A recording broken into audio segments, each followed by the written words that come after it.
When the police reach a dead end on a case, they have to find some way to make a break. Sometimes that requires help from the supernatural world. Here are 10 psychics who helped police investigations. Before we get started, subscribe to our channel by showing some love to that beautiful red subscribe button.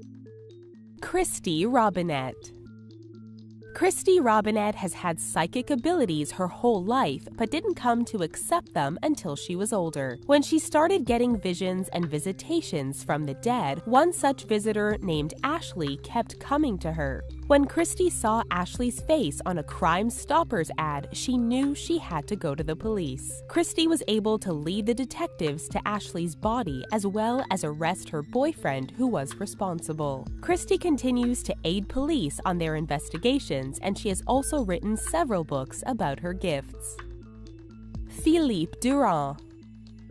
In 1996, a Belgian-born psychic named Philippe Durand was approached by the fiancé of Paula Brown. Police didn't take Durand's reading seriously, but Brown's family was desperate. Brown was a hairdresser in Australia when she went missing. Durand used a map, a plumb bob, and a piece of Brown's hair to find her body. Sure enough, Brown's body was found exactly where Durand said she would be.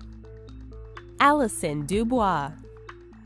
There's a good chance that you already know about Alison Dubois without even knowing her name. Alison was the inspiration for the hit television show Medium after her story made worldwide news. Alison often helps the Phoenix and Glendale Police Department on their unsolved crimes. Even after the show was canceled, it didn't affect Alison's business. She has been tested by numerous people, and while the results are inconsistent, the family she has helped claim she is the real deal.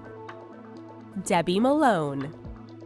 Debbie Malone is a psychic based in Sydney, Australia, who was asked by police to solve the murder of a prostitute named Maria Scott. Debbie was called into the case 4 years after Maria's body was found because the detectives wanted to learn more about her death.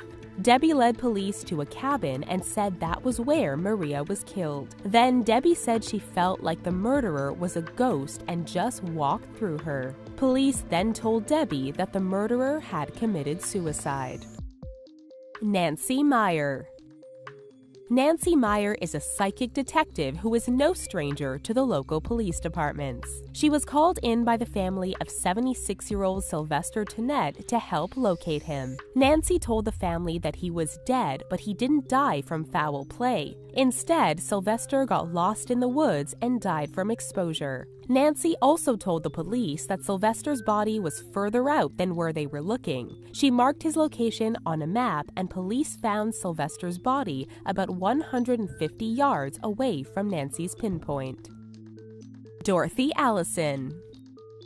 When Dorothy Allison was 14 years old, she had a vision of her father's death. Then, a week later, her father died of pneumonia. Since then, Dorothy has been sharing her visions with the public, including the police department. After a young girl ran away in 1976, her parents enlisted Dorothy's help. The psychic told the family that the girl was dead and that her body was in a swamp or marshland, and somehow the number 222 was involved. Police found an abandoned car with a rock that had MAR written on it. Then the girl's body was found inside an oil drum with the number 222 on the side. Dorothy was able to describe the murderer, and the police arrested the girl's boyfriend. Carol Pate.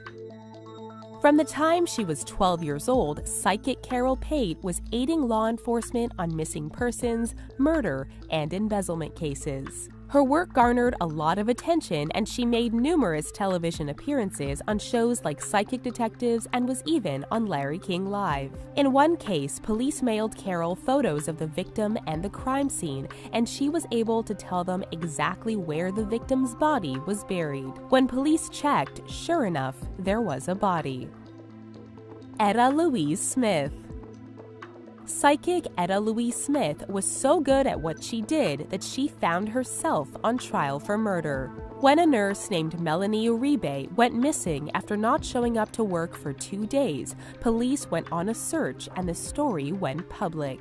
Etta Smith realized that Melanie's body was much farther away than where police were looking and decided to do her own search. Etta found the body, but then was arrested and questioned because the police believed she was the murderer. She was eventually released and she successfully sued the police department for damages.